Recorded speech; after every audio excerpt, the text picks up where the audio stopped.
بسم اللہ الرحمن الرحیم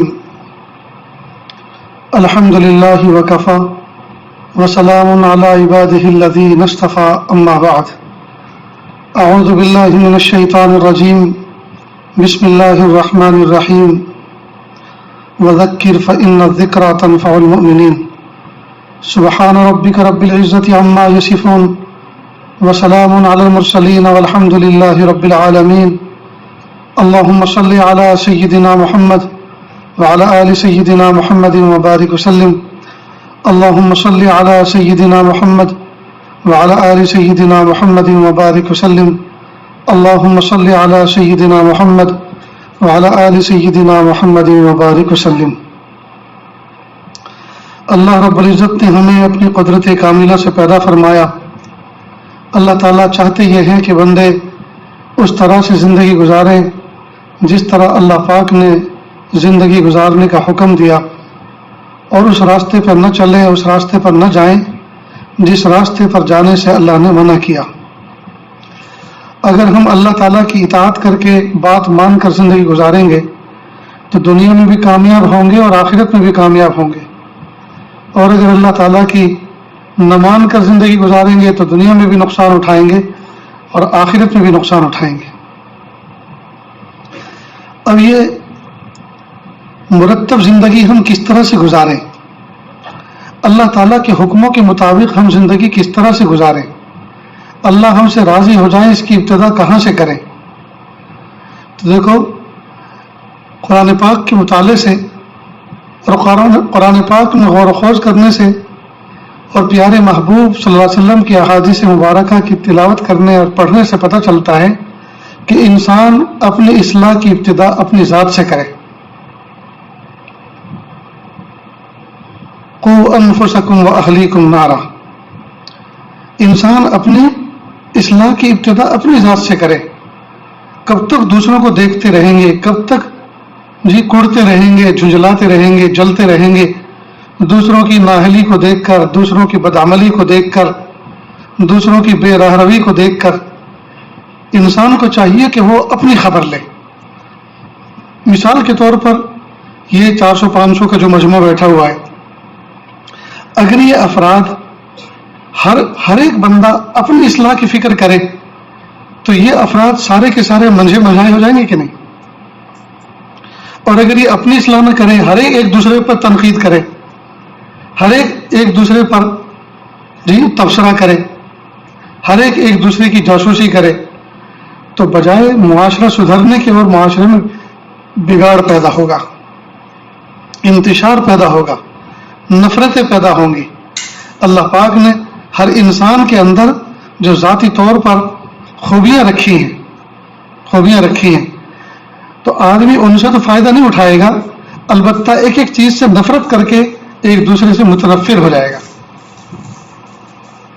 ایک دوسرے سے متنفر ہو جائے گا۔ اور اسلام میں اس کی گنجائش نہیں ہے کہ ہم کسی کو برا سمجھیں۔ جب کسی کی برائی ہمارے اوپر کھلے، کسی کی برائی ہم پر واضح ہو، ہمیں چاہیے کہ یہ بندہ جو برائی میرے سامنے اس کی بائی چانس کھل گئی ہے، اس کے اندر صرف ایک ہی تو کمی ہے، میرے اندر تو نہ جانے کتنی ہے، اور یہ ایک کمی بھی کوئی دائمی نہیں ہے۔ ابھی اس کے بعد فوراً ہی اللہ کی تو متوجہ ہو کر توبہ کرے گا، رجوع کرے گا، تو اللہ تعالیٰ اس بات پر قادر ہے کہ اس کی سیئات کو حسنات سے مبدل فرما دیں، اس کے گناہ کو اللہ نیکی سے تبدیل کر دیں، تو اس کے تو گناہ نیکی سے تبدیل ہو جائیں گے، لیکن تو نے جو اس کو بری نظر سے دیکھا، اس کو کس صابن سے دھوئے گا؟ تو جب اس نظر کو لے کر، جب اس احساس کو لے کر اٹھیں گے اور چلیں گے تو پھر ہمیں کوئی برا نظر نہیں آئے گا، ہم پھر خود ہی برے ہوں گے۔ تو پوری کوشش اس بات کی کرے کہ آدمی دوسرے کے عیوب پر نظر نہ کرے، بلکہ اپنے ذنوب پر اور اپنے عیوب پر نظر کرے، اپنے ذنوب اور اپنے عیوب پر۔ میں نے جو گناہ کر رکھے ہیں، ہائے ان کا کیا ہوگا، ان کی کس طرح سے میں توبہ کروں، کس طرح سے اس کی تلافی کروں، کیسے اپنے رب کو مناؤں۔ تو معاشرے کی اگر اصلاح ہم چاہتے ہیں، اور ہم یہ چاہتے ہیں کہ ہمارے گھر سنور جائیں، ہمارے خاندان سنور جائیں، ہماری بستی سنور جائیں، ہمارے قبیلے سدھر جائیں، ہمارے محلے سنور جائیں، اگر ہم یہ چاہتے ہیں، ہم اس کا ایک فرد ہیں، ہم خاندان کا بھی ایک فرد ہیں، قبیلے کا بھی ایک فرد ہیں، گھر کا بھی ایک فرد ہیں، محلے کا بھی ایک فرد ہیں، بستی کا بھی ایک فرد ہیں. اگر ہم من حیث الفرد اگر اپنی ذات پر محنت کرنا شروع کریں گے اور اپنے کو بنانا اور سنوارنا شروع کریں گے تو انشاءاللہ معاشرہ سنور جائے گا، قبیلہ سنور جائے گا. ہر بندہ اگر اپنی اپنی فکر کرے، اپنی اپنی فکر کرے. عام طور پر حجاج کرام کے قافلے جاتے ہیں، عمرے والوں کے قافلے جاتے ہیں، ہر آدمی ادھر سے تو لبیک لبیک لبیک، ادھر سے میرا بیگ میرا بیگ، یہاں سے لبیک ادھر سے بیگ، اس کی آواز لگتی ہے. وہ میرا بیگ کدھر ہے، میں کدھر؟ وہ کہتا میرا بیگ نہیں مجھے ملتا، تیرا کہاں دے؟ بیگ کا لفظ اتنا کثرت سے زبان پر آتا ہے، اتنا لبیک بھی نہیں. تو ہم اپنے ساتھیوں سے ایک بات عرض کرتے ہیں بھی دیکھو، ہر آدمی اپنے سامان کی فکر کرے، ہر آدمی اپنے سامان کی، اپنے عدد یاد رکھے، اپنے سامان کا تصور کرے، بھائی میرے عدد کتنے ہیں جی، کیا رنگ ہے اس کا، اس کی فکر کرے. ہر آدمی جو اپنے اپنے سامان کی فکر کرے گا کسی کا بچے گا نہیں، سب اپنا اپنا اٹھ جائے گا، منزل پہ پہنچ جائے گا. اور ہر آدمی اگر اپنے سے بے فکر ہو جائے گا اور دوسرا کہ تو نے یار میرا بیگ نہیں دیکھا، بھائی میں اپنے بیگ کو دیکھوں تمہارے بیگ کو دیکھوں.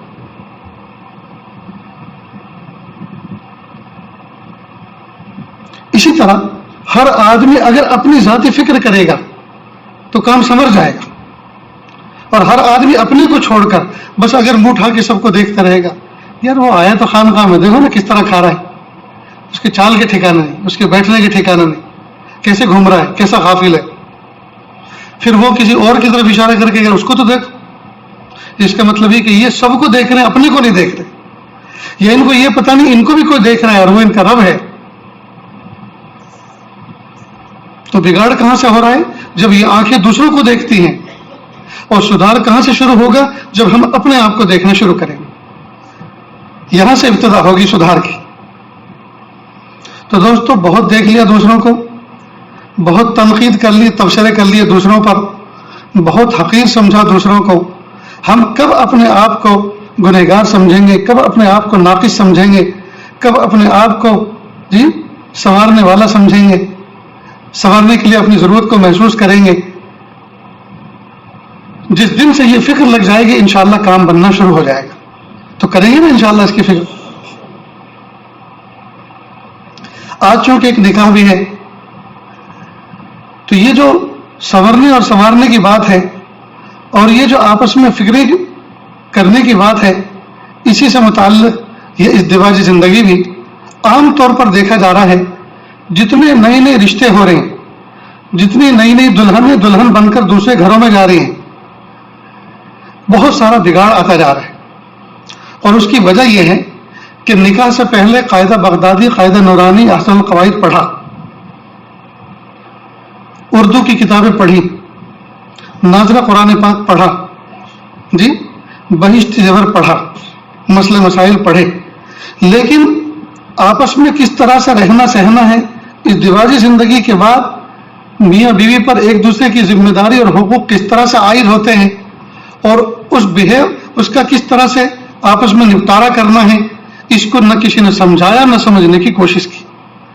میرے استاد محترم حضرت مولانا سید ذوالفقار صاحب رحمۃ اللہ علیہ فرمایا کرتے تھے اذراح ظرافت کہ نکاح کتنا آسان ہے اسلام کے اندر، نہ اس میں ہاتھی گھوڑے نچانے پڑتے ہیں، نہ زور لگانے پڑتے ہیں. بس اس میں تو قاضی بیٹھ کر کہتا ہے بھئی تلوار خاں کی لڑکی، بندوق خاں کا لڑکا، کہو تم نے اتنا مہر عوض بیوی بنا کر قبول کیا کہ جی میں نے قبول کیا، بس ہو گیا نکاح، جاؤ لے کے جاؤ. کتنا آسان ہے، 2 لفظ بولے جاتے ہیں. لیکن 2 لفظ بولنے کے بعد اب دونوں کی ذمہ داری جو آتی ہے ایک دوسرے کے حقوق کی، اور کس طرح سے وہ ایک دوسرے کو سہن کریں، برداشت کریں، ایک دوسرے کی کمی کوتاہی پر چشم پوشی کریں اور احسن طریقے سے اس کام کو لے کر چلیں، اس کی طرف توجہ نہیں جاتی. اس کو سیکھنے کی ضرورت ہے. جب ماں باپ اللہ تعالیٰ سے دعا کر کے، اصحاب رائے لوگوں سے مشورہ کر کے، استخارہ کر کے جب اپنے بچوں کا رشتہ کر دیتے ہیں، طے کر دیتے ہیں، تو یہ ماں باپ اپنے بچوں کو اور بچیوں کو بیچتے نہیں ہیں، دھکا نہیں دیتے. بھلا ماں باپ کیسے اپنے بچوں کو دھکا دے دیں گے؟ جن ماں باپ نے ان بچوں کے وجود کے لیے اللہ تعالیٰ سے گڑ گڑا کے دعائیں مانگی، تہجد میں روئے، بزرگوں سے دم کروائے، پانی پڑھوایا اور نہ جانے کیا کیا کام کروائے، دعائیں کرائیں، بچوں کے علاج کروائے، یہ سب کچھ کیا جی. اور جب یہ بچے دنیا میں آئے، ان پر کتنی خوشیاں منائیں، عقیقے کیے، خوشیاں منائیں، مبارکبادیں وصول کی، پھر ان کے لیے دعائیں کروائیں، ان پہ دم کروائے، ان کے سر پہ ہاتھ پھروائے بزرگوں سے، پھر ان کی تربیت کی، ان کو پڑھایا لکھایا بڑا کیا، اور پھر ان کا رشتہ کیا. تو اب جو رشتے کے مرحلے تو کیا ماں باپ نے جنہوں نے اتنے ٹٹمبے کیے، اتنی محنتیں کی، مجاہدے مشقت کی، تو کیا اس دن کے لیے کہ ایک دن ان کو بیچ دینا، ایک دن کو دھکے دے دینا اس دن کے لیے؟ بچے سمجھتے نہیں ہیں اس بات کو، بچے سمجھتے نہیں ہیں میرے ماں باپ کہیں بھی کر رہے ہیں میرا رشتہ، سمجھتے نہیں ہیں مجھے فلاں جگہ کرنا تھا.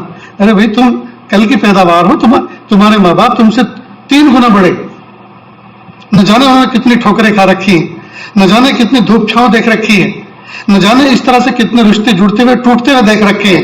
اب ان تمام تجربات کی روشنی میں دعائیں کر کے یہ تمہارا رشتہ متعین کیا ہے، تو یہ انہوں نے کوئی تمہارے ساتھ میں کوئی کھلواڑ نہیں کیا.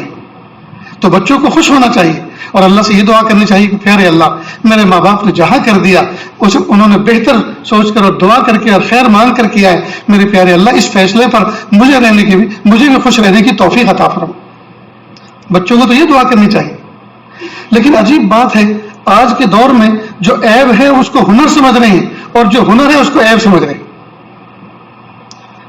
ایک بچی کے بارے میں خبر ملی کہ اس بچی کا نکاح اس کے ماں باپ نے کہیں کر دیا. بچی بالکل نہیں چاہتی تھی، ماں باپ نے کر دیا، نکاح ہو گیا. اب چند ہی مہینے گزرے ہیں، اب جو ہے وہ لڑکی کہتی ہے کہ میری بالکل نہیں جمے گی اس کے ساتھ، میں نے پہلے منع کیا تھا. کوئی وجہ کیا ہے؟ اس کا سولوشن نکالیں، کوئی حل نکالیں. اس کا وجہ کیا ہے؟ کہ ایک تو بہت کم گو ہے. اب دیکھیے کم گو جو خوبی ہے اس کو عیب سمجھا جا رہا ہے. دوسرے اس کے دوست بھی نہیں ہیں. دوست نہ ہونا یہ تو خوبی کی علامت ہے. بھائی اس نے اپنا علاقہ محدود کر رکھا ہے، اور جو وقت بچے گا وہ اپنے اللہ کے ساتھ لگائے گا، تیرے ساتھ جو ہے وقت گزارے گا، بتائے گا، کتابیں پڑھے گا، تلاوت کرے گا، اپنے حلال روزی میں محنت کرے گا. اچھا ہے دوست نہیں ہے تو دوست نہیں ہے تو اس کے فون بھی کم آئیں گے. دوست احباب جب کم ہے تو جب یا نہیں ہے تو گھر پہ آنے والا کوئی نہیں ہوگا، تو تیرا بھی چھٹکارا ملے گا خدمتوں سے. لیکن نہیں، اس میں یہ کہ اس کے دوست ہوں گے تو مجھے اپنے دوستوں کے گھر لے کے جائے گا، دوستوں کو گھر میں لے کر آئے گا، دوستیاں ہوں گی، بے پردگی ہوگی، اور نہ جانے کیا کیا ٹھٹمبے ہوں گے. اللہ حفاظت فرمائے. تو جو عیب تھا، جو ہنر تھا اس کو عیب سمجھ رہے ہیں، اور جو عیب ہے اس کو ہنر سمجھا جا رہا ہے. کیسا عجیب دور ہے.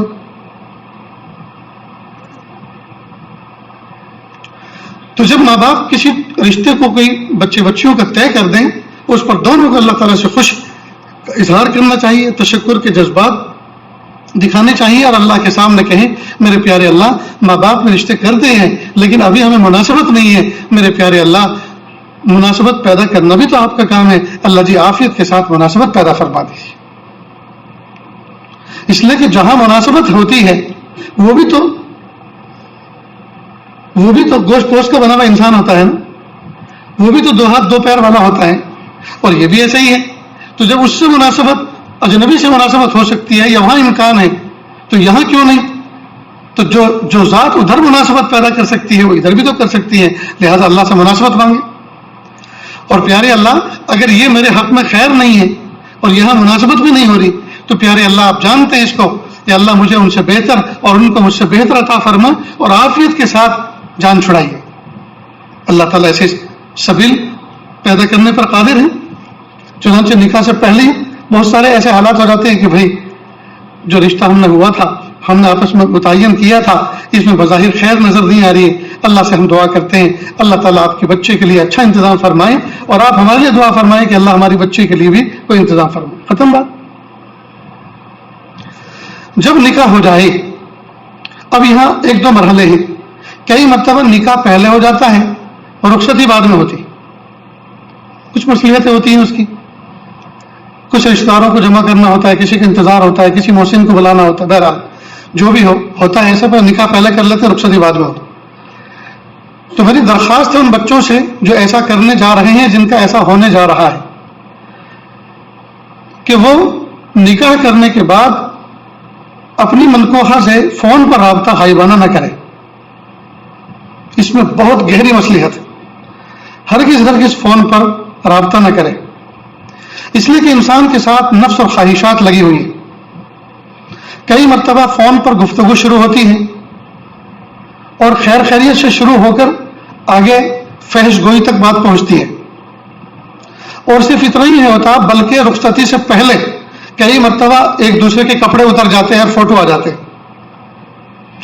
اب نتیجہ یہ ہوتا ہے حلال کی جو لذت اللہ نے رکھی تھی جی وہ لذت نفرت سے تبدیل ہو جاتی ہے اور حرام کی لذت یاد آتی. سمجھتا ہے اس سے بہتر تو وہ تو تصویریں میں نے دیکھ رکھی وہی اچھی، یہ کیا میرے پلے پڑ گئی، یہ کیا مجھے یہ ملے، یہ تو کچھ بھی نہیں، اس سے بہتر تو میں نے ان کو دیکھ رکھا ہے وہ جو حرام تصویریں دیکھ رکھی تھی. سمجھ رہے ہیں آپ؟ یہ نفسیاتی بات بھی ہے اور شرعی ایک نقطۂ نظر بھی ہے. جو بندہ یہ جو نوجوان بچے بچیاں نکاح سے پہلے اس طرح سے گفتگو کرتے ہوئے تو سراپا حرام کرتے ہی ہیں، ان کی زندگی میں کہاں سے برکت آئے گی. لیکن جو نکاح کرنے کے بعد بھی آپس میں بات کرتے ہیں جو کہ ان کی جائز ہے، لیکن جو پہلی ملاقات کی اللہ پاک نے برکتیں رکھی ہیں وہ برکتیں ساری کی ساری پامال ہو جاتی ہیں پہلی ملاقات سے پہلے فون پر گفتگو کرنے کی وجہ سے. اتنی بات سمجھ گئے؟ نیز ایک مرحلہ اور آتا ہے. کئی مرتبہ جب پہلی ملاقات میں نوجوان بچے بچیاں بیٹھتے ہیں، 2 رکعت پڑھ کر آپس میں گفتگو کرتے ہیں، شناسائی آگے بڑھاتے ہیں، رشتہ داروں کا تعارف ہوتا ہے، خاندان کا تعارف ہوتا ہے. کئی مرتبہ لڑکا لڑکی سے پوچھتا ہے پلیز مجھے بتاؤ تمہارا شادی نکاح سے پہلے کسی کے ساتھ افیئر تھا، کسی کے ساتھ کوئی چکر چل رہا تھا؟ اب وہ شرمیلی فوراً کہتی تم کیسی بات کر رہے ہو؟ تو آگے سے نہیں پلیز بتاؤ، یہ تو سب کا ہوتا ہے، میں بھی اپنا بتاؤں گا. یہ تو سب کا ہوتا ہے، میں بھی اپنا بتاؤں گا، تم بتاؤ. اب اس میں چونکہ شرم غالب ہے تو وہ اور آنا کہانی کرتی ہے، پھر یہ پریشرائز کرتا ہے اور زیادہ اس پہ فورس بناتا ہے اور بناتا ہے اور بناتا ہے، یہاں تک کہ کہتے ہیں ہاں میں ایک مرتبہ جب میں نے پہلی مرتبہ کلاس میں پڑھنا شروع کیا تو ایک لڑکے نے میرا ہاتھ پکڑ کے چوم لیا تھا. اب اس کو غیرت آتی ہے. اور ایسا واقعہ ہوا پہلی رات میں لڑکے نے پریشر ڈالا اور پوچھا تیرا کسی سے افیئر چل رہا تھا، اس نے جب ہاں کہا اور فوراً اسی وقت اس نے 3 طلاق دے دی. یہ کون سی زندگی ہے دوستو؟ یاد رکھنا اس زمانے میں کوئی لڑکی عائشہ صدیقہ رضی اللہ تعالیٰ جیسی عفیفہ نہیں، حضرت مریم علیہ السلام جیسی عفیفہ نہیں، اور کوئی لڑکا اللہ کے محبوب صلی اللہ علیہ وسلم جیسا اور حضرت یوسف علیہ السلام جیسا عفیف اور پاک دامن نہیں. ہر ایک کے ساتھ میں صغیرہ کبیرہ لگے ہوئے ہیں، لیکن اللہ تعالیٰ ستار العیوب ہیں، غفار الذنوب ہیں، کب سے معاف ہو چکے ہیں اور چادر ڈال رکھی ہے. تو پھر ہمیں کیا حق ہے کہ ہم کسی اللہ کی ستارے کی چادر کو اٹھا کر دیکھیں؟ ہرگز جائز نہیں.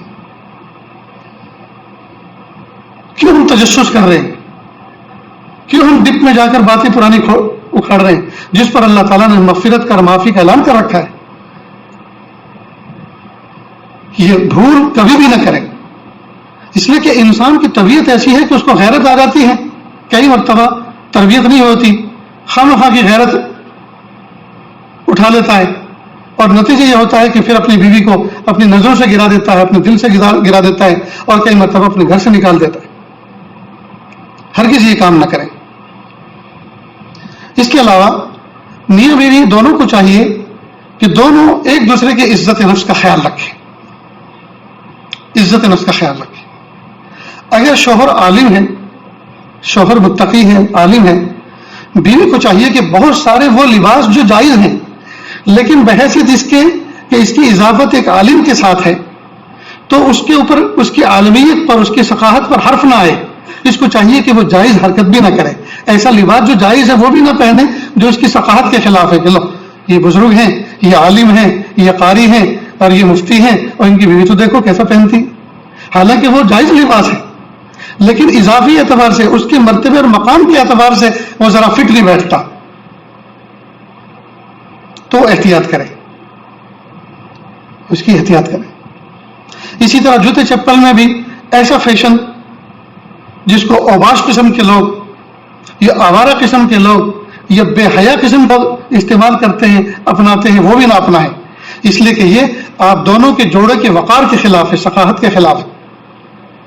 اللہ رب العزت نے جو ظاہری وجاہت عطا فرمائی ہے اس کے پاسداری بھی تو بندے کو کرنا چاہیے۔ عاجز کہا کرتا ہے جو بچے مفتی بنتے ہیں ان کو چاہیے کہ وہ ظاہری اخلاق اور وضاقتوں کو بھی درست رکھیں، اس لیے کہ جو مفتی اور جو حکیم جتنا زیادہ متقی ہوگا، جتنا زیادہ وضاحدار ہوگا، متقی ہوگا، اس کے نسخے میں اور اس کے مسئلے میں اتنی زیادہ برکت ہوگی۔ اسی سے دو لوگ دوائی لینا پسند کریں گے اور اسی سے لوگ مسئلہ پوچھنا پسند کریں گے۔ جو ظاہر میں بھی وضاحدار ہو، ظاہر میں بھی متقی ہو اور اپنی وضاحت بھی اتقیہ کے ساتھ مشابہت رکھتا ہو۔ بہرحال تو میاں بیوی ایک دوسرے کی عزت نفس کا خیال رکھیں۔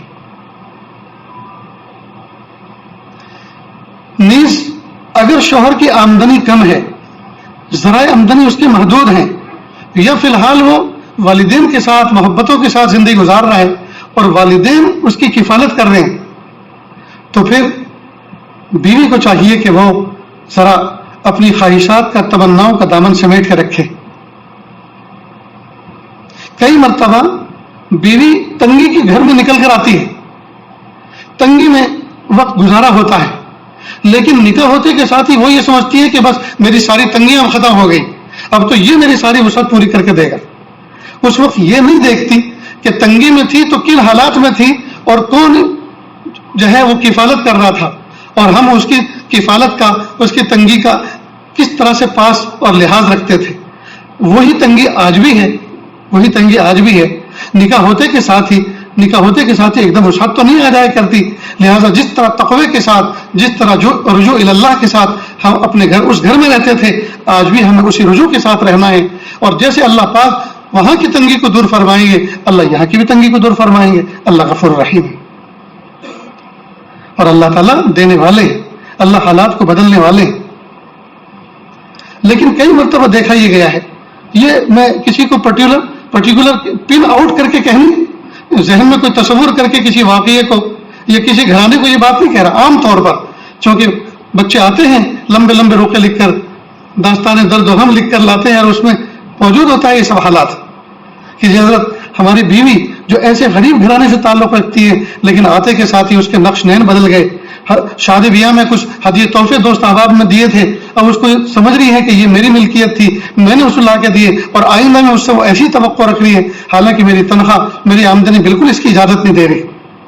تو اس کا مطلب ان لڑکیوں کے اندر کم فہمی ہے، یہ معاملے کو سمجھ نہیں رہی، یہ اپنی ذات کی پرستش کر رہی ہے، یہ اپنی تن کی پوجا کر رہی ہے، یہ آئینے میں اپنے حسن کو دیکھ کر اپنے حسن کی شکار ہو چکی ہے، اس کی اسیر ہو چکی ہے، یہ حسن پرستی کے دھوکے میں آ گئی، اپنا چہرہ ان کو خود اچھا لگنے لگا ہے، اپنا پہناوا خود اچھا لگنے لگا ہے، اب اس اچھائی کو ہمیشہ باقی رکھنے کے لیے شوہروں پر پریشر بن، ایسا لا کر دو، OLX پہ سے یہ لا کے دو، یہ کریم لا کے دو، وہ فلاں جو یوز کر رہی ہے وہ لا کے دو۔ لہٰذا آج کل کی لڑکیاں کریم اپنی چھپا چھپا کے رکھتی ہیں، بتاتی نہیں، پتہ نہیں آپ کو یہ راز معلوم ہے کہ نہیں۔ وہ سوچتی ہے معاشرے میں بس میں ہی گوری رہوں، میں ہی بن سفر کے رہوں، یہ راز کسی کو اور کو پتہ نہ چلے۔ اور سنا ہے کہ وہ اتنی ہوشیار ہوتی ہیں جانے والی، وہ کہتی ہے ذرا اپنے ہاتھ سے چائے بنا کے لاؤ نا۔ اب جب وہ اپنے ہاتھ سے چائے بنا رہی تھی اتنی دیر میں تو اس کے پورے کمرے کی تلاشی لے لی جاتی، ڈریسنگ ٹیبل کھنگال لیا جاتا ہے، تکیے کے نیچے دیکھ لیا جاتا ہے، کہاں کیا چیزیں رکھی ہے، سب کے فوٹو کھینچ جاتے ہیں۔ وہ سمجھتے کہ ہاں یہ راز ہے اس کی گورا چٹا رہنے کا۔ لا حول ولا قوت الا باللہ۔ دوستو اگر کریموں سے خوبصورت ہوا کرتے تو یہ جتنے بھی حبشہ کے اندر رہنے والے اور افریقہ کے اندر رہنے والے کالے، ان میں سے ایک بھی کالا نہ رہتا، سب گورے چٹے ہو جاتے۔ کتنی بری بات ہے دوست۔ حسن پرستی پر اور اس کے اسباب پر جتنی محنت ہو رہی ہے، حسن اخلاق پر اس کا عشر اشیر بھی محنت نہیں ہو رہی۔ چہرہ اگر خوبصورت بنانا ہو تو خوبصورت چہرہ میک اپ کرنے سے نہیں ہوتا جی، قرآن پاک کی تلاوت سے خوبصورت ہوتا ہے، ذکر و اذکار سے خوبصورت ہوتا ہے۔ آنکھیں خوبصورت وہ نہیں ہوا کرتی جس میں کاجل اور سرما لگا ہوا ہو بلکہ جس میں حیا کا سرما پڑا ہوا ہو وہ آنکھیں خوبصورت لگتی ہیں. قد اونچا وہ نہیں ہوا کرتا جو اونچی ہل والی سینڈل پہننے سے ہوتا ہے بلکہ حسن اخلاق بلند اخلاق کو اپنانے سے قد اونچا ہوا کرتا ہے.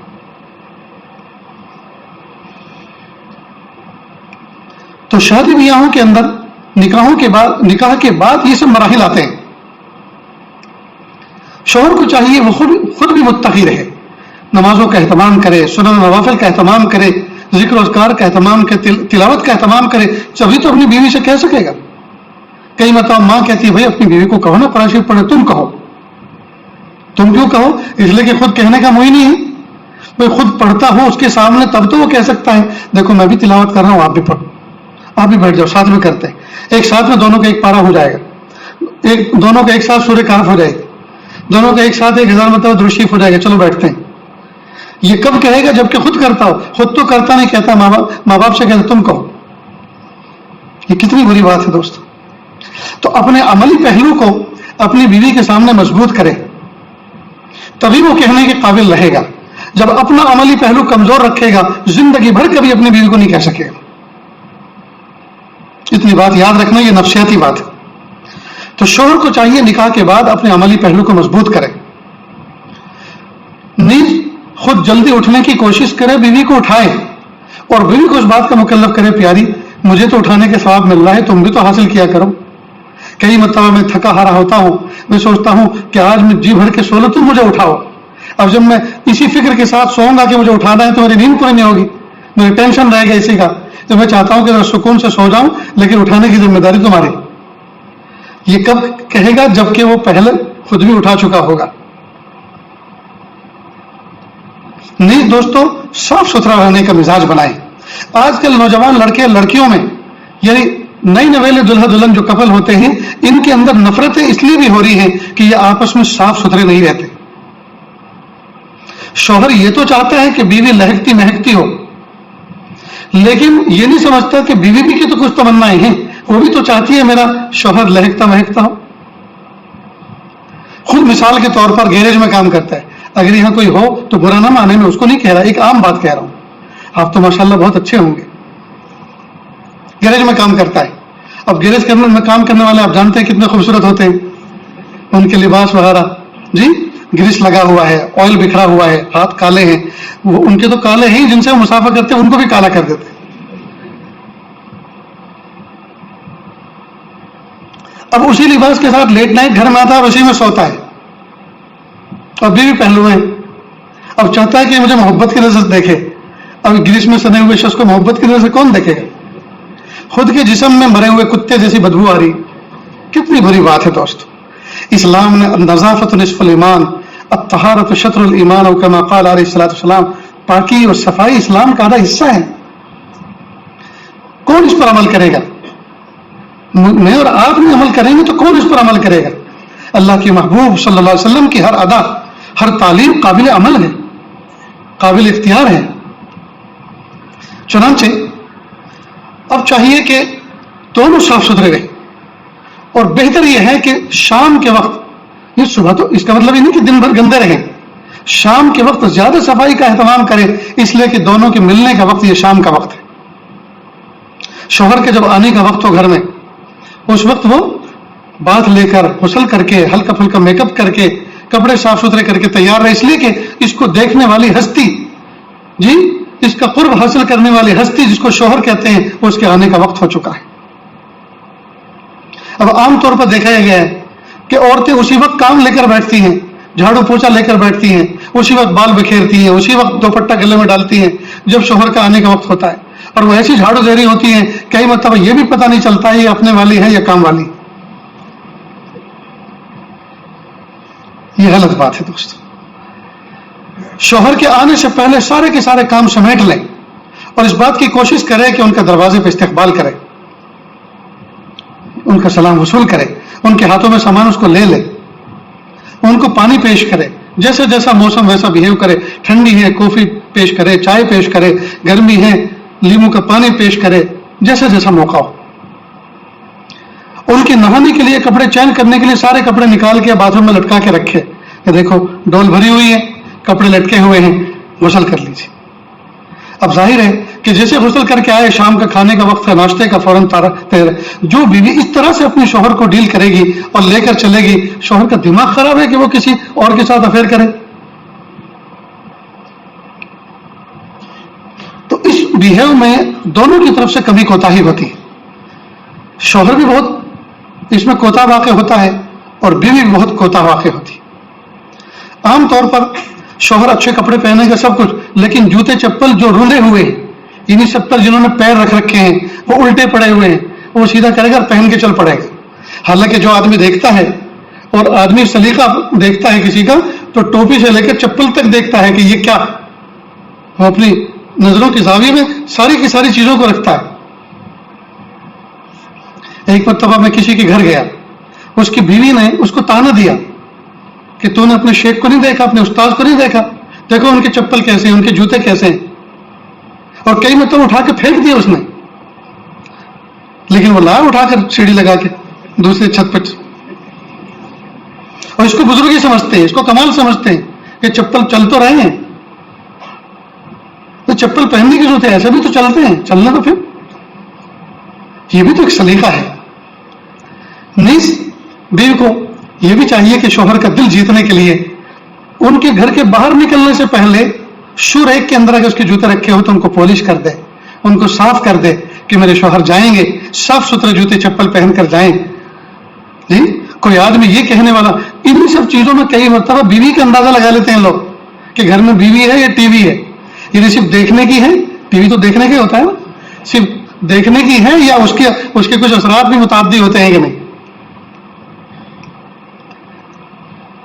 دوستو الحمدللہ ہفتے عشرے کے اندر ہمارے گھر میں سارے جوتے چپل دھلتے ہیں، دھوئے جاتے ہیں، اور کئی مرتبہ ہم نے لوگوں کے دروازوں پہ دیکھا کہ گھر میں ہوتے ہیں 3 فرد، ایک شوہر، ایک بیوی، ایک بیٹا، یہ 4 فرد، 2 بچے اور 2 میاں بیوی، لیکن باہر درجن جوتے جو ہوتے ہیں وہ کئی درجن ہوتے ہیں، اور شاید ہر سال کا ماڈل ہوتا ہے، نہ کسی کو دینے کی توفیق، نہ پھینکنے کی توفیق، اور نہ صاف کرنے کی توفیق۔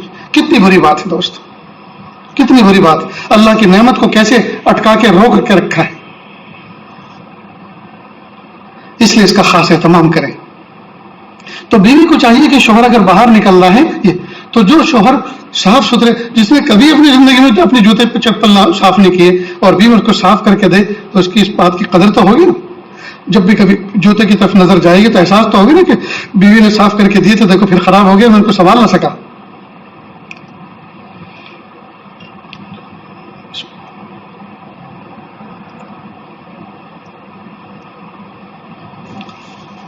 نیز دوستو شوہر کو چاہیے کہ ہر مہینے اپنی بیوی کو کچھ نہ کچھ دیا کرے۔ کچھ اخراجات تو ہوتے ہیں نقد کی شکل میں، بیوی کو دے دی کہ دیکھو سبزی منگوانی ہے یا بچوں کے لیے بسکٹ منگانے، کوئی بھی چیز منگانی ہے تو اس میں خرچ کرنا ہے، گھر کا خرچہ ہے۔ یہ تو وہ ہوتا ہے جو شوہر کی طرف سے امانت ہے، اس کا حساب کتاب رکھنا چاہیے۔ لیکن کچھ اماؤنٹ شوہر اپنی بیوی کو دیکھ کے بھول جایا کرے کہ دیکھو یہ آپ کا ہے، اس میں کوئی حساب کتاب نہیں۔ کئی مرتبہ اس کی کچھ تمنا ہوتی ہے، وہ بھی چاہتی ہے میں اللہ کے راستے میں صدقہ کروں، خیر خیرات کروں، وہ بھی چاہتی ہے کہ میں اپنی کسی سہیلی پر خرچ کروں جو بیوہ ہو گئی ہے، جو مطلقہ ہو گئی ہے، یا اس کا نکاح ہونے والا، اس میں کچھ تعاون کروں، قرآن پاک بھیجوں، کوئی کتاب بھیجوں، کوئی لباس اس کا بھیجوں۔ یا ہمارے بچپن میں کوئی بوڑھی عورت تھی جو ہمیں محبت کی نظر سے دیکھتی تھی، کھلاتی تھی، جی اب اس کا کوئی آسرا نہیں ہے تو ہر مہینے میں اس کو کچھ بھیجا کروں۔ یا میرا سفر ہونے والا تو ان کے لیے کوئی دوپٹہ، کوئی مسلح لے کر جاؤں، ان کا دل خوش کروں، ان کی دعائیں لینے والی بنوں۔ اس کی کچھ تمنائیں ہوتی ہیں، تو یہ تمنائیں جب اپنے گھر میں تھی وہ تو خوب پوری ہوتی تھی، ابا دیتے تھے، اور یہاں شوہر دیتا کچھ نہیں، تو نتیجہ یہ ہوتا ہے کہ وہ کوڑتی رہتی ہے۔ کئی مرتبہ شوہر اپنے ماں باپ کا اتنا وفادار ہوتا ہے، ہونا چاہیے، لیکن اتنا ہوتا ہے جتنا نہیں ہونا چاہیے۔ جو کچھ کماتا ہے سارا کا سارا ماں باپ کو دیتا ہے۔ وہ کہتی ہے ذرا مجھے 50 روپے امی سے لے لو، امی کے پاس کیسے پیسے، اب بتاؤ کیا جواب ہے اس کا؟ تو کہ امی وہ بھول گئی، وہ تو مجھے کچھ اور مانگنا تھا، میں نے پیسے مانگ لیے تم سے، یہ کیا مصیبت کھڑی ہو گئی؟ نہیں دوستو، بہت بری بات ہے۔ ایک شوہر نے اپنی بیوی کو الگ کیا، گھر کے سامنے گھر، پہلے گھر میں ماں باپ دوسرے بھائیوں کے ساتھ، اور یہاں یہ الگ ہو گئے. اب کپڑے دھونے ہیں تو کہا امی کے یہاں جاؤ واشنگ مشین میں. بھائی الگ کس لیے ہوئے تھے؟ اب وہاں کپڑے لے کر گئی جیسے دبا ہوا کوئی آدمی کچلا ہوا ہوتا ہے. امی کہا رک جاؤ ابھی ہمارے دھل رہے ہیں اور اس کے بعد کچھ اور بھی دھلیں گے. اب وہ کب تک کھڑی رہے؟ پھر واپس لے کے آتی ہے، واپس لے کے آتی نہیں وہ ابھی کپڑے چل رہے ہیں، پھر لے کے جاتی ہے، پھر واپس لے کے آتی ہے. یہ تو اپنی بیوی کو تم نے ذلیل کر دیا. یہ کہاں تم نے عزت دی؟ الگ کر کے تم نے محبتوں کو سلامت کہاں کیا؟ راحت کہاں دی؟ تم نے تو تکلیف میں ڈال دیا. دودھ آتا ہے مشترک، آتا ہے اماں کے گھر میں، اب اس کو بچے کو پلانا ہے یا خود پینا ہے تو لے کر آئے وہاں سے. اب وہ 1 کپ دیتی ہے، آدھا کپ دیتی ہے، وہ اس کے اوپر موقوف ہے. یہ کیا الگ کیا تم نے؟ اس کو کس نے الگ کرنا کہتے ہیں؟ اس سے محبتیں سلامت رہیں گی، اس سے دلوں کو سکون ملے گا یا اور تکلیف ہوگی؟ کیا ہی بہتر ہوتا ہے کہ ایسا سونے کے لیے وہاں جایا کرتے رہتے. یہی عقل ماری گئی ہے دوست، غلط بات ہے. تو میاں بیوی کے اندر توافق ہونا چاہیے. ان تمام باتوں میں پوری کی پوری رعایت ہو کہ عورت کو ہم ذلیل نہ کریں، بیوی کو ذلیل نہ کریں، اس کو مکمل فریڈم دیں. شریعت نے جو اس کو حق دیا ہے اس پورا حق دیں، اس کی عزت نفس کا خیال رکھیں.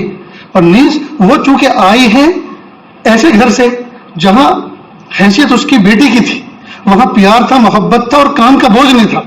یہاں آئی ہے تو یہاں حقوق کی ذمہ داری ہے، یہاں ازدواجی زندگی کے حقوق کی ذمہ داری ہے. لہذا ناتجربے کاری ہے، بہت سی نادانیاں ساتھ میں ہیں. تو یہاں شوہر بھی کہ دیکھو امی جان جو کہیں اس کو برا مت ماننا، اس کو سمجھنا. اور ماں کو بھی چاہیے، یعنی ساس کو بھی چاہیے کہ وہ اس کے ساتھ اس طرح کا برتاؤ کرے جس طرح اپنی بیٹی کے ساتھ برتاؤ کرتی تھی. ایسے تانے نہ دے. یہ ایسی بات نہیں کہ تیری ماں نے کچھ تجھے سکھایا نہیں. بھائی تمہاری بیٹی کو اگر کوئی بات کہ تمہاری ماں نے کچھ سکھایا نہیں ہے تو تمہیں کیسا لگے گا؟ تو آج اس کو کیسا لگ رہا ہوگا؟ نہیں ہے. بیٹی دیکھو یہ کام اس طرح سے کیا جاتا ہے، اور دیکھو اب تم ذمہ دار ہو، تمہارے ذمہ شوہر کے حقوق ہیں، تمہارے ذمہ بچوں کے حقوق ہے، تربیت ہے. لہٰذا اب یہ نادانی مت کرو، یہ اس طرح سے مت ہنسو، یہ اس طرح سے اونچی آواز سے بات مت کرو، یہ آواز اتنا اس زور سے مت نکالو کہ پڑوسی کو پتہ چلے مثلا. تو بہت سارے کام ایسے نئے ہوتے ہیں جو بحیثیت بیٹی ہونے کے اپنے ماں باپ کے گھر میں وہ چیز ان سے سابقہ نہیں پڑتا تھا، اب ان سے سابقہ پڑ رہا ہے ازدواجی زندگی منتقل ہونے کے بعد. اب اس لائن کی تربیت اب یہ ساس کرے گی، شوہر کرے گا، سسر کرے گا. جی یہاں اس لائن کی تربیت اس گھر میں ہوگی تو اس لائن کی تربیت اس انداز سے ہونی چاہیے کہ اس تربیت کو وہ تربیت سمجھ کے لے، اس کو اعتراض نہ سمجھے. یہ وہ کہنے کا انداز ایسا ہو کہ اس کو نفرت سے نہ لے، بلکہ محبتوں کے ساتھ لے کے ہاں یہ ایک سمجھنے کی چیز ہے، یہ ایک سیکھنے کی چیز ہے. دوستو یہ بات سمجھ میں آ رہی ہے؟ تو پیارے نوجوان بچوں، عام طور پر ایک بہت بڑی کمی یہ بھی ہو رہی ہے کہ جب تک لڑکی اپنے ماں باپ کی زیر نگرانی اپنے گھر میں رہتی ہے بچی، ماں باپ اس پہ کڑی نظر رکھتے ہیں کہ یہ رات کو کب سوتی ہے، کب اٹھتی ہے، فون کا کوئی غلط استعمال تو نہیں کر رہی، بھیجا استعمال تو نہیں کر رہی، اس پر نظر رکھتی. تو یہ کتنی عمر کی ہوئی؟ 18 19 20 سال کی ہو کر آپ کی یہاں آئی، شوہر کے نکاح میں آئی. تو جس چیز سے 18 20 سال تک ماں باپ نے کڑی نظر رکھی، بڑے بھائی نے کڑی نظر رکھی کہ یہ ان چیزوں سے بچی رہے، وہی چیز پہلی رات میں، پہلی ملاقات میں شوہر وہ تماچے کی شکل میں دیتا ہے، اسمارٹ فون کی شکل میں، کہ جس چیز سے ماں باپ نے سب نے بچا کے رکھا، لو یہ تحفہ. اور وہ بھی فخر سمجھتی ہے، فخر سمجھتی ہے. اگر چھوٹا موٹا دے دیں تو پھینک کے جاتی ہے، یہ نہیں چاہیے. میری سہیلیوں کو میں کیا جواب دوں؟ تو کیا سہیلیوں کو یہ سب چیزیں بتانے کی ہیں؟ کیا کیا شوہر نے دیا وہ سب کچھ بتائی ان کو؟ تو کتنی تف کی باتیں ہیں دوستو، یہ کتنی بری باتیں ہیں. شوہر نے کیا دیا، کیا لیا، جی کیا کیا اس کے جذبات تھے، کیا ان سب کی کمنٹری سننی ہے جا کر؟ ایک شوہر کرانہ کی دکان تھی، عام طور پر دانے چنے اور یہ چاکلیٹ وغیرہ جو بیچتے ہیں گاؤں کے کناروں پر ہوتی ہے، اچھی خاصی چلتی تھی، اسکول کے باہر تھی کہیں، اچھی خاصی چلتی تھی، لائن لگی رہتی تھی، اور وہ خوش تھا. لیکن بیوی نے کہا کہ نہیں، اگر تم اس کو بند نہیں کرو گے تو میں نہیں آؤں گی. تو اس سے پوچھا گیا کہ کیوں ایسا تم کہہ رہی ہو، کیوں منع کر؟ کہا میں اپنی سہیلیوں کو کہتی ہوں تو بہت برا لگتا ہے کہ وہ کرانہ کی دکان پر ایسے بیٹھتا ہے. ارے مت کہنا اپنی سہیلیوں کو یہ بات کہ وہ کرانہ کی دکان پر بیٹھتا ہے، وہ کوئی دیکھنے ہونے والی. یہ کہنا ملٹری میں جرنیل ہے، گولی چلاتا ہے. لا حول ولا قوت الا باللہ. سہیلیوں کے ذہن میں اپنا اسٹیٹس اونچا بنانے کے لیے، اپنے شوہر کو اونچا دکھانے کے لیے اچھی خاصی چلتی ہوئی دکان اس کی بند کروا دی. یہ کتنی بڑی بات ہے. سہیلیاں پوچھے کیا کرتے ہیں؟ اللہ اللہ کرتے ہیں جی، میرا دل خوش کرتے ہیں، اور الحمدللہ آسمان کی چھت کے نیچے شاید ہی مجھ سے کوئی بہتر ہو، یہ کرتے ہیں. اور کیا چاہیے؟ کام کیا کرو تمہیں اس سے کیا مطلب؟ کیا کام کرتے ہیں؟ حلال کھاتے ہیں، حلال کھلاتے ہیں، اور کیا کرتے ہیں؟ کوئی ضروری ہے ہر بات کا جواب دینا؟ ہر بات کی تفصیل کرنا کوئی ضروری ہے؟ تو یہ کتنی کم فہمی کی بات ہے. تو لڑکیاں کہتی ہیں کہ ہماری سہیلیاں پوچھیں گی. اس کا مطلب یہ کہ جو چیز تمہارے ماں باپ نے تمہیں نہیں دی، ماں باپ نے جس تربیت کے بگڑنے کے خطرے سے جس چیز سے تمہیں دور رکھا تو وہ اچھی چیز تھی نا، اس سے دور رکھنا اچھی چیز تھی نا. اب آپ نکاح کے بعد 2-4 دن اپنے شوہر کے ساتھ رہ کر اب اپنے گھر پر جا رہی ہیں تو یہی بری چیز لے کر جانے کی تمنا کر رہی کہ میں یہ جہنمی تحفہ لے کر آئی ہوں اور ہر وقت یوٹیوب پہ بیٹھی رہتی ہوں. میرا شوہر بس آتا ہے اور یہ کہتا ہے کہ بس یہ فون دیکھو، اور فون پہ کچھ چیزیں بھیجتا ہے اور میں اس کو بھیجتی ہوں. گویا 15-20 سال جن چیزوں سے بچ کر رہی وہ 2-4 دن میں ان تمام سے عبور حاصل ہو گیا. یوٹیوب بھی دیکھ لا اور گوگل بھی دیکھ لیا اور انسٹاگرام بھی انسٹال کر لیا اور فیس بک بھی انسٹال کر لیا اور واٹس ایپ بھی انسٹال کر لیا اور نہ جانے کتنے اجنبیوں سے دوستی ہوگی، تعلقات ہو گئے. لا حول ولا قوت الا باللہ. کس دیوار سے سر ٹکرائیں، کس دیوار سے سر ٹکرائیں اور کس انداز سے سمجھنے اور سمجھانے کی کوشش کریں. دوستو بالکل اب تو قوت برداشت جواب دیتی جا رہی ہے. لڑکیاں بالکل سمجھنے کے لیے تیار نہیں، اور یہ نوجوان لڑکی بالکل نہیں سمجھنے کے لیے تیار. یہ بھی تو کہہ سکتے ہیں میرا فون ہے، ماں باپ سے تو بات کرنی ہے. اور ہاں اچھی طرح سے یہ باتیں نہ جانے انٹرنیٹ کے ذریعے سے کہاں کہاں تک دنیا سن رہی ہو. لڑکیاں جن کا نکاح ہوتا ہے اپنے گھر سے فون لے کر ہرگز نہ جائیں اپنے سسرال میں، اس لیے کہ جب یہ فون لے کر آ رہی ہیں تو اس کا مطلب ان تمام تعلقات کے ساتھ آ رہی ہیں جو نکاح سے پہلے تعلقات جڑے ہوئے تھے، چاہے وہ سہیلیوں سے تھے چاہے سہیلوں سے تھے. شوہر کے ذہن میں فون میں یہ بات کھٹکتی ہے، اوہو یہ اکیلی نہیں آئی، یہ تو اپنے ساتھ میں نہ جانے کتنی وبال لے کر آئی. اس لیے کہ ان سب کے ساتھ میں چیٹنگ کرے گی، ان کے ساتھ میں جو ہے پوری بریفنگ دے گی نکاح کے بعد کیا ہو رہا ہے، کیا کھا رہی ہوں، کیا کھلایا جا رہا ہے، کیا پہنے بیٹھی ہوں اور کیا پہنایا جانے والا ہے. ہر چیز کے فوٹو شیئر ہوں گے. اس سے شوہر کے دل پر انتہائی برا اثر پڑتا ہے. ہرگز اپنا فون اپنے گھر سے لے کر نہ آئے، چھوڑ دے، بھول جائے. اب میرا فون میرا شوہر ہے، اب میرا فون میری وہ دائرہ کار ہے جس میں مجھے رہنا ہے، جہاں مجھے عبادت کرنی ہے، جہاں مجھے اپنے بچوں کی تربیت کرنی ہے، جس گھر کے اندر مجھے اپنی زندگی کے بقیہ دن گزارنے ہیں، وہ میرا فون ہے، وہی سب کچھ. ہاں مجھے اپنے ماں باپ سے رابطہ کرنا ہوگا تو اپنے شوہر کے فون سے کروں گا، وہی کرائیں گے. جو بیوی، جو عورت اپنے شوہر کے فون سے اپنے ماں باپ سے بات کرتی ہے، شوہر کے دل میں بھی اعتماد رہتا ہے، کانفیڈنس رہتا ہے، اور وہ شوہر کبھی بھی اس پر شک کی نظر سے نہیں دیکھتا. لیکن جو عورت 500 200 400 کانٹیکٹ لسٹ رکھتی ہے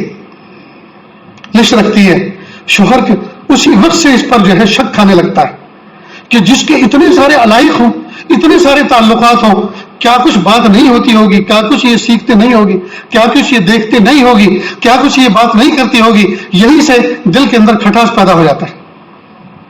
اس لیے میری ماں بہنوں سے 2 ہاتھ جوڑ کر میں درخواست کرتا ہوں، اللہ کے واسطے اپنے تعلقات کو کم کرو اور نکاح کے بعد تو بالکل بند کرو. نکاح کے بعد یہ تعلقات کی دکان ہی بند کرو. اب کسی سے کوئی تعلق نہیں. پتہ نہیں آنے والا شوہر شک کھا کر زندگی ساری کی ساری اجیرن کر دے، اور اس کی کوئی دوائی نہیں، کوئی علاج نہیں اس شک کا. جب شک پڑ جاتا ہے تو اللہ ہی حفاظت فرمائے. تو اس کا خاص اہتمام کریں.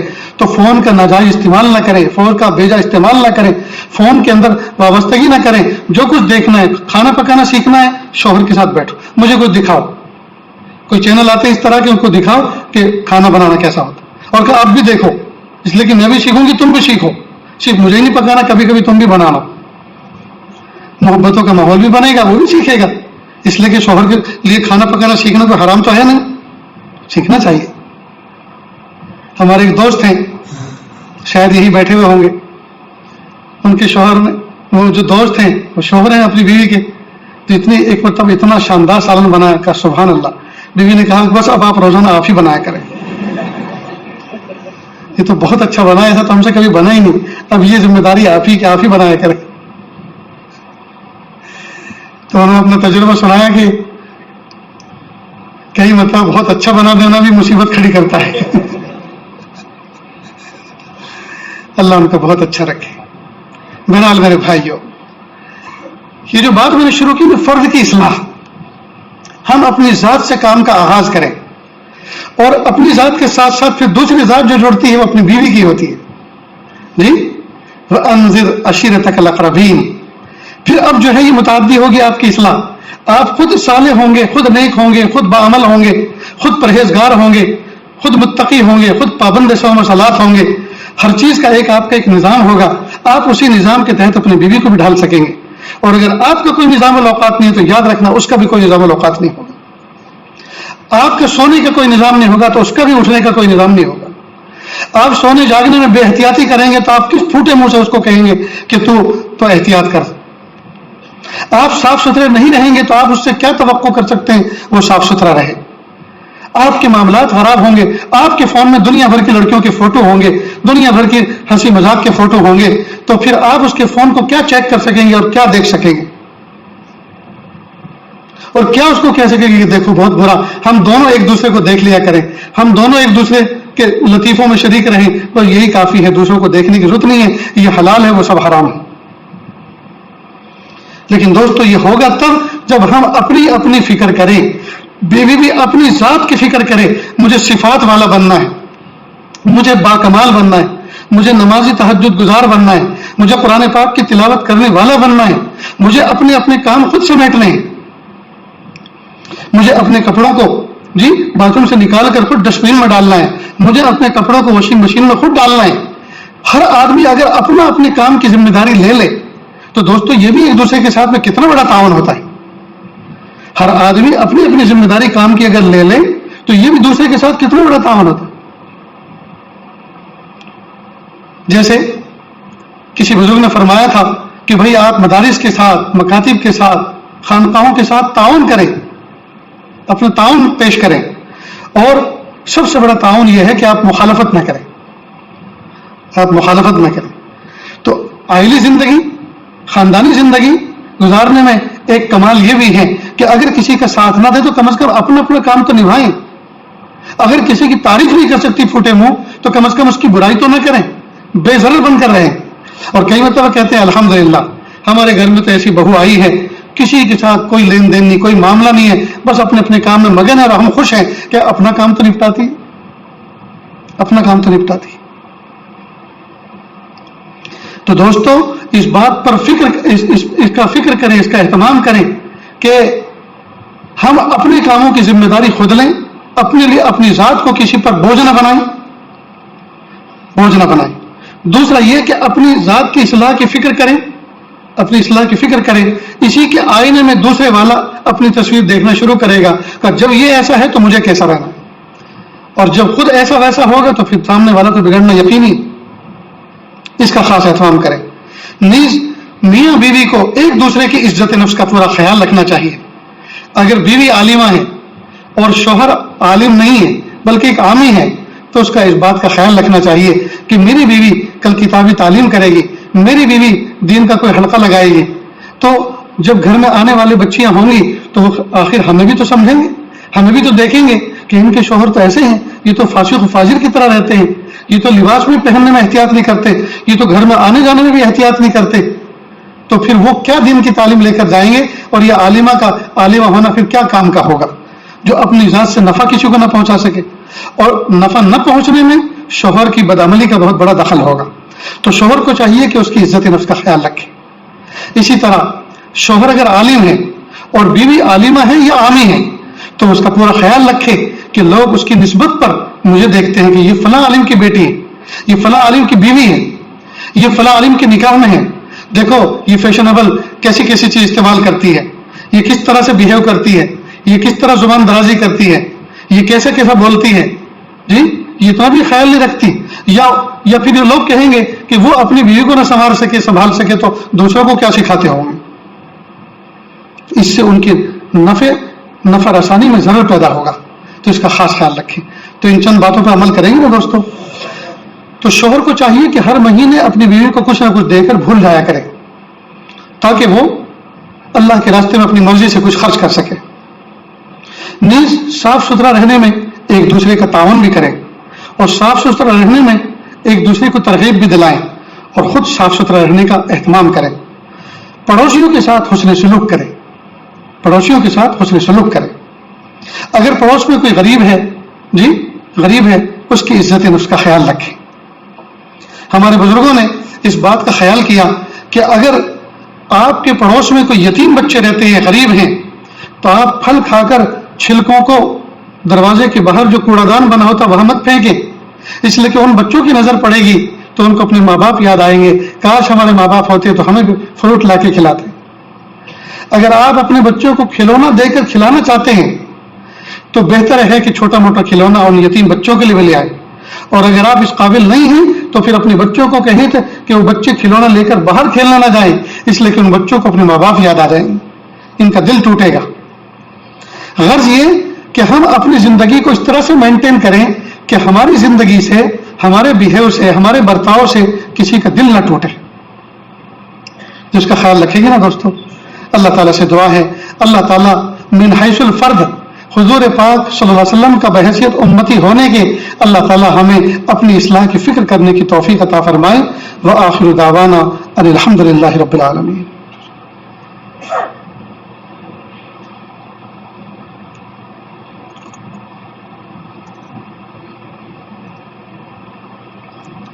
بھائی نکاح کرنے والے کہاں ہیں؟ یہ سب باتیں سن کر کہیں ارادہ ملتوی تو نہیں ہو گیا؟ آ جاؤ جلدی جلدی آ جاؤ. گواہ وکیل کہاں ہیں؟ کون ان کا کیس لڑے گا؟ بھائی وکیل کہاں؟ آ جاؤ. ماشاء اللہ ماشاء اللہ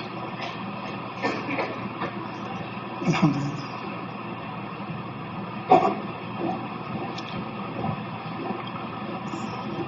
وکیل کون ہے؟ وکیل بن نکاح آپ ہیں، انہیں کی بیٹی بھی؟ اچھا وکیل بن نکاح بھی بیٹی بھی، تو پھر کیا ہے؟ خطبہ پڑھیں. میں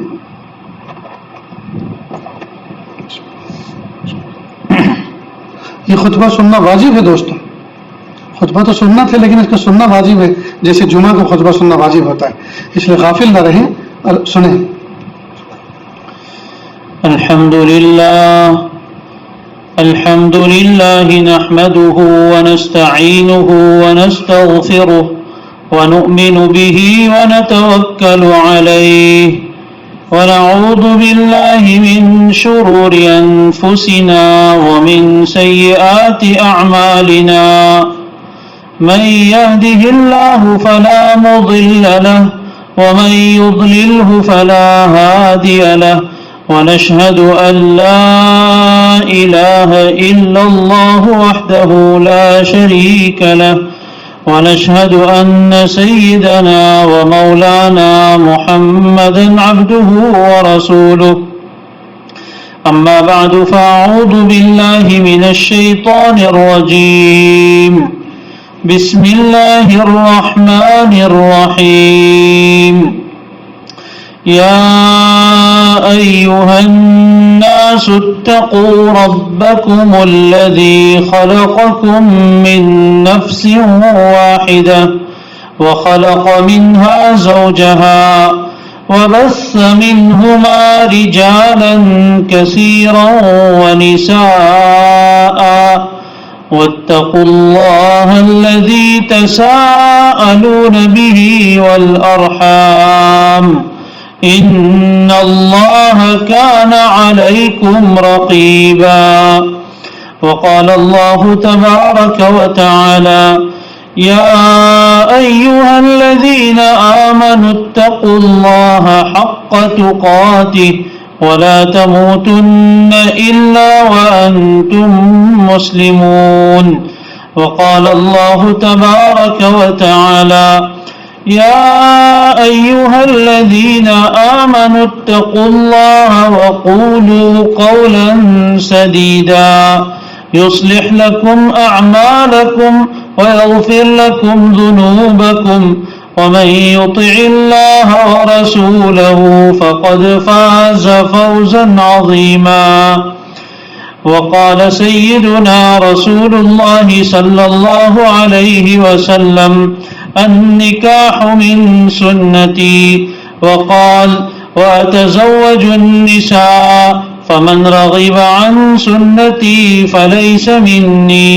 وقال النبي صلى الله عليه وسلم خيركم خيركم لأهله وأنا خيركم لأهلي. وقال عليه الصلاة والسلام إن أعظم النكاح بركة أيسره مؤنة. وقال عليه الصلاة والسلام يا معشر الشباب من استطاع منكم الباءة فليتزوج فإنه أغض للبصر وأحصن للفرج ومن لم يستطع فعليه بالصوم فإنه له وجاء أو كما قال عليه الصلاة والسلام.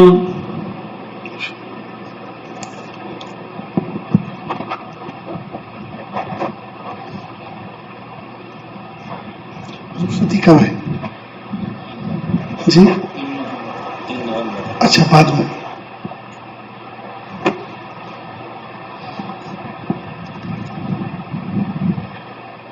محمد ارشد بن حافظ اسد خان فلاحی سلمہ وکیل بن نکاح نے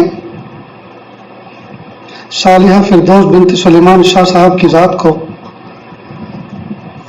بعوض مہر مقدار 25,000 روپے بوقت رخصتی کے عوض آپ کو زوجہ بنا کر آپ کے نکاح میں دیا. کیا آپ نے ان کو قبول کیا؟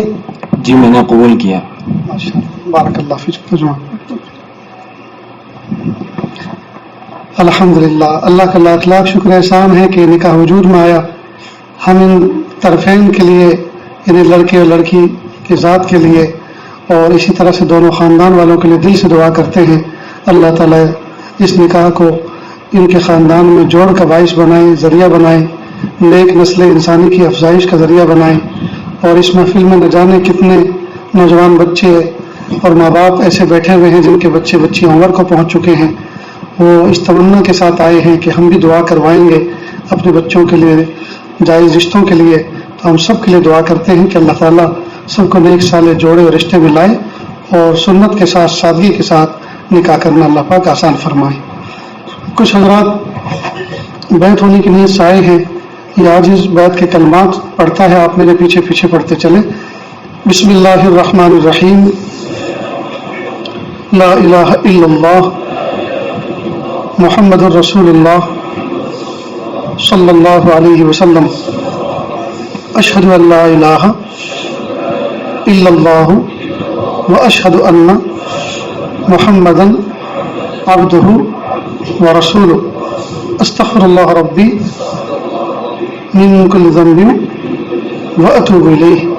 استغفر اللہ ربی من کل ذنب واتوب الیہ. استغفر اللہ ربی من کل ذنب واتوب الیہ. آمنت باللہ کما ہوا باسمائہ وصفاتہ وقبلت جمیع احکامہ اقرار باللسان وتصدیق بالقلب. وصلی اللہ تعالی علی خیر خلقہ محمد وعلی آلہ واصحابہ اجمعین برحمتک یا ارحم الراحمین. اللہ کا شکر ہے. کلمات پڑھنے کے بعد توبہ طائب ہو گئے. اللہ تعالیٰ اس توبہ کو قبول فرمائے. ہلکے پھلکے معمولات ہیں. ایک تسبیح استغفار کی، ایک درود شریف کی، ایک تیسرے کلمے کی صبح میں اور شام میں پڑھیں. پاؤں پر آدھا پارہ قرآن پاک کی تلاوت کریں. 5 وقت کی نمازوں کا اہتمام کریں، اپنی ذات سے کسی کو تکلیف نہ پہنچائیں، اور پوری کوشش اس بات کی کریں کہ صغیرہ کبیرہ جتنے بھی گناہ ہیں تمام سے ہٹ کٹ کے بچ کے زندگی گزاریں۔ اللہ تعالیٰ عمل کی توفیق بخشے۔ دعا سے پہلے تھوڑی دیر کے لیے آنکھوں کو بند کر لیں، سر کو جھکا لیں، دنیا اور دنیا میں جو کچھ ہے اس سے ہٹ کٹ کے اللہ کی یاد میں ڈوب جائیں۔ نیت کریں اللہ کی رحمت آ رہی ہے، میرے دل میں سما رہی ہے، میرے دل سے گناہوں کی ظلمت و سیاہی دور ہو رہی ہے، میرا دل کہہ رہا ہے اللہ اللہ اللہ۔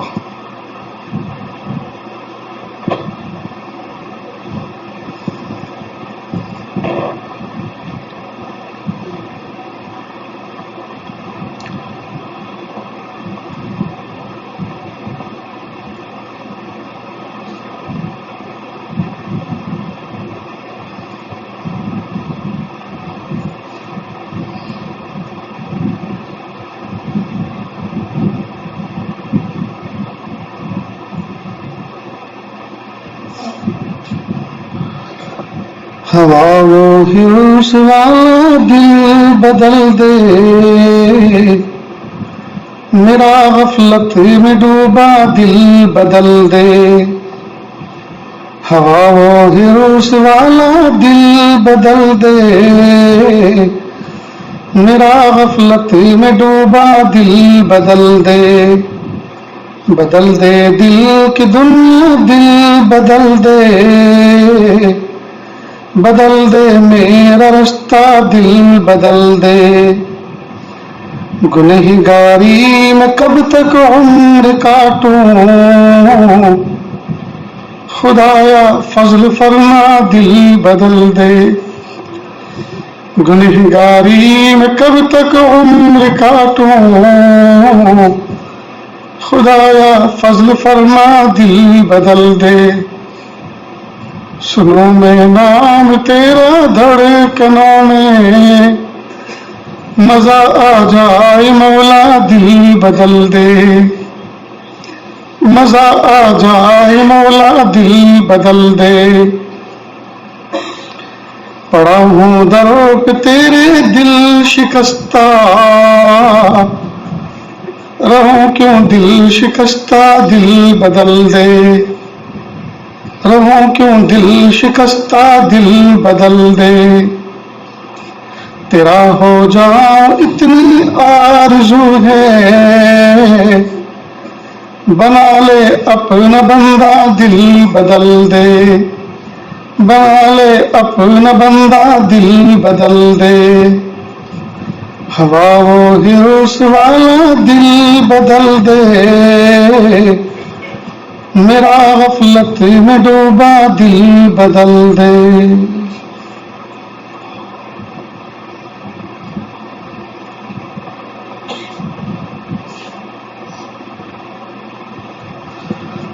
لا الہ الا اللہ سبحان الملک الاعلی الوہاب۔ ہاتھ اٹھا لیجیے، دعا کر لیں۔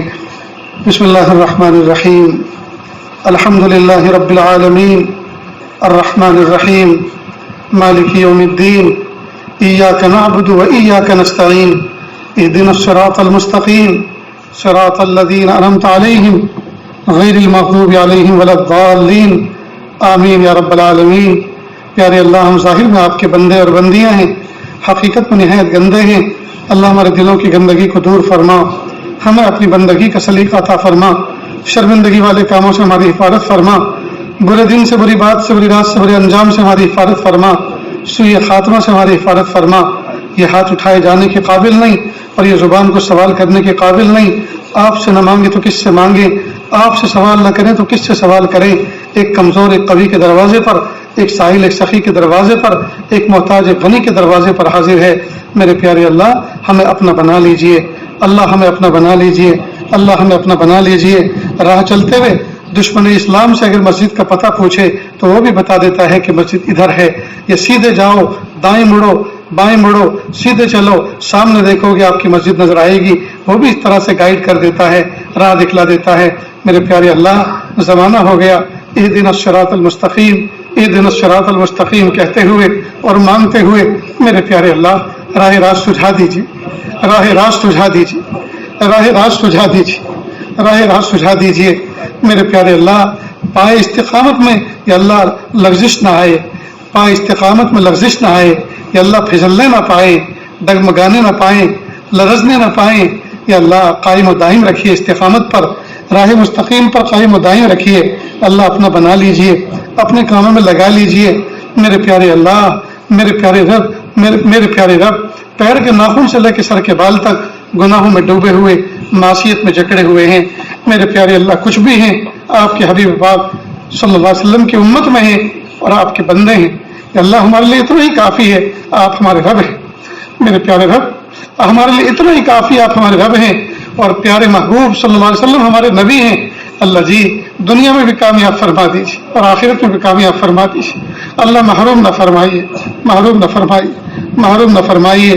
بن مانگے بچپن میں ایسی ماں کی گود کی چھاتی سے آپ نے دودھ پینے کی توفیق عطا فرمائی جو کلمہ پڑھنے والی تھی، ہماری ماں کی ماں بھی کلمہ پڑھنے والی تھی اور ان کی ماں بھی کلمہ پڑھنے والی تھی، یا اللہ ہم تو نسلی مسلمان ہیں، یا اللہ نسلوں سے یا اللہ اسلام کی پیروی کرتے چلے آ رہے ہیں میرے پیارے اللہ، جب آپ نے بن مانگے بچپن میں ہمارے اوپر یہ کرم فرمایا کہ آپ نے کلمہ گو ماں کی گود میں پیدا ہونا نصیب فرمایا، اللہ ہم نے کچھ ہوش سنبھالا ہے، اللہ جی ہم آپ سے بھیک مانگ رہے ہیں کہ اللہ اس توفیق پر استقامت عطا فرما، اس توفیق پر استقامت عطا فرما، اس میں برکت اور ترقی عطا فرما، یا اللہ ایمان کے تقاضوں پر عمل کرنے کی توفیق عطا فرما، معصیت سے بچ کر زندگی گزارنے کی توفیق عطا فرما، یا اللہ جن چیزوں سے آپ نے منع فرمایا ان سے دور دور رہنے کی توفیق عطا فرما، یا اللہ ہر طرف کفر کا زور اور برائی کا شور ہے، یا اللہ اہل ایمان یا اللہ آسمان کی چھت کے نیچے کسی بھی جگہ امن میں نہیں ہے، یا اللہ جو دارالامن تھا یا اللہ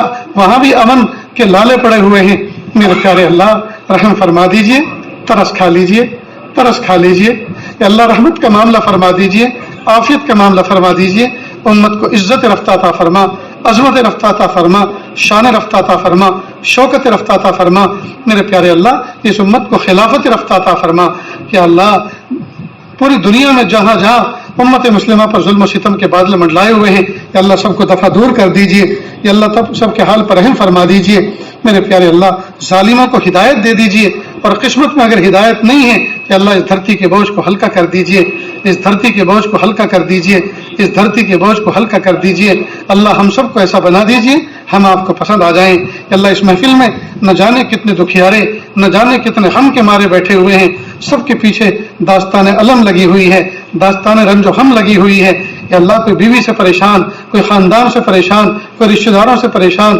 کوئی سسرال والوں سے پریشان، کوئی حلال کاروبار کے اعتبار سے پریشان، کہ اللہ سب کی پریشانیوں کو دور فرما، کہ اللہ وہ پاکیزہ رشتے سگے بھائیوں کے پاکیزہ رشتے میلے ہو چکے ہیں، بھائی بہنوں کے رشتے نفرت کا شکار ہو چکے ہیں، یا اللہ داماد اور سسرال والوں کے رشتے ناپاکی کے شکار ہو چکے ہیں میرے پیارے اللہ، عافیت کا معاملہ فرما، محبتوں کو یا اللہ سلامت فرما، یا اللہ نفرتوں کو دور دور فرما، یا اللہ تقوی پیدا فرما، صلاح عطا فرما، یا اللہ فرد کی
ویڈیو کے نیچے سبسکرائب کے بٹن پہ کلک کریں، بیل کے آئیکن پہ کلک کیجئے تاکہ ہر نئی ویڈیو کی نوٹیفیکیشن